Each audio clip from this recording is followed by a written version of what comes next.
Good morning. আজকে আবারও সকাল সকাল চলে এলাম আপনাদের সঙ্গে একটা রেসিপি শেয়ার করার জন্য। আজকে করব রুই মাছের কষা। চলুন তাহলে শুরু করা যাক।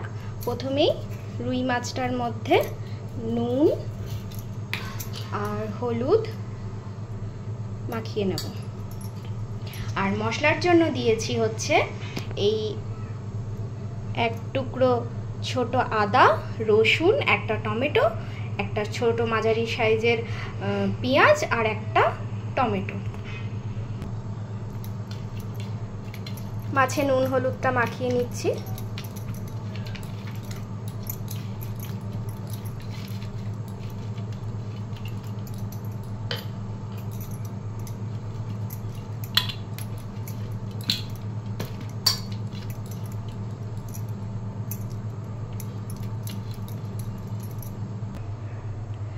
কড়াইতে তেল গরম হয়ে গেছে, এবার একে একে মাছগুলো ভেজে নেব।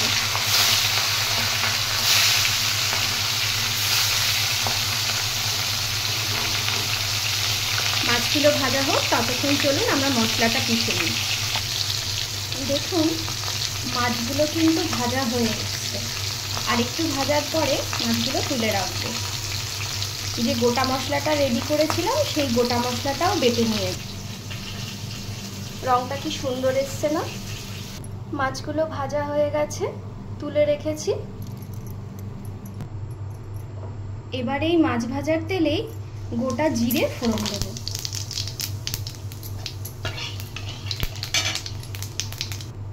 ফোড়নটা ভাজা হয়ে গেলেই যে মশলাটা বেটে রেখেছিলাম সেটা দিয়ে দেব।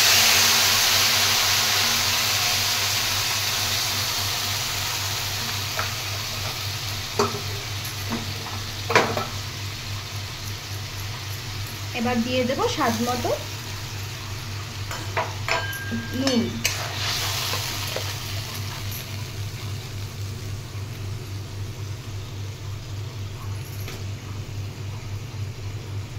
আর দিয়ে দেব হলুদ।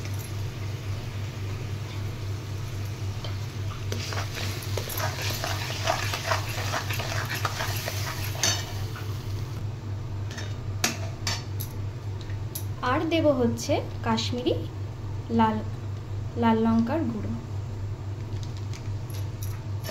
এটা অপশনাল, এটা দিতেও পারেন নাও দিতে পারেন, আমি একটু অ্যাড করেছি। এবার এই মশলাটা ভাজা ভাজা হওয়ার জন্য রেখে দেব।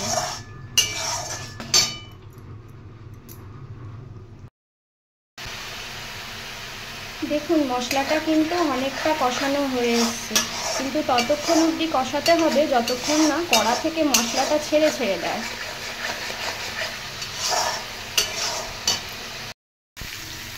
দেখুন মশলাটা পুরো ভাজা হয়ে গেছে, কড়া থেকে কেমন ছেড়ে যাচ্ছে মশলাটা।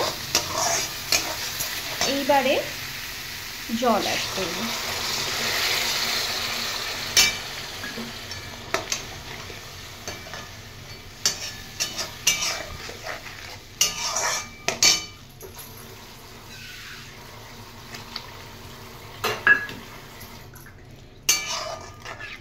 ঝোলটা একটু ফুটে এলেই মাছগুলো দিয়ে দেব।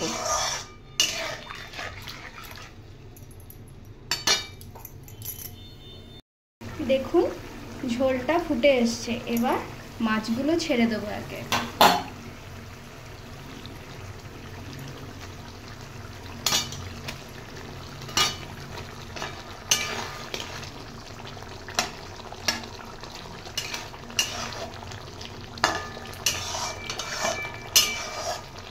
এবার ঝোলের মধ্যে কিছুক্ষণ ফুটুক, তারপরে নামিয়ে নেব।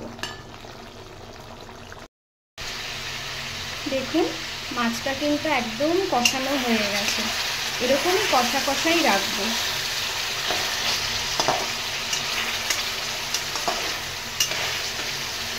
তাহলে চলুন নামিয়ে ফেলি মাছটা। দেখুন মাছটা হয়ে গেছে, নামিয়ে নিয়েছি মাছটা। আমি এবার এটাকে সার্ভ করে দেব গরম গরম ভাতের সাথে। আপনারা কে কেমন এই মাছটা কার সাথে খেতে ভালোবাসেন সেটা একটু কমেন্ট করে জানাবেন। আজ তবে আসি। আবার অন্য কোনো ভিডিওতে দেখা হবে।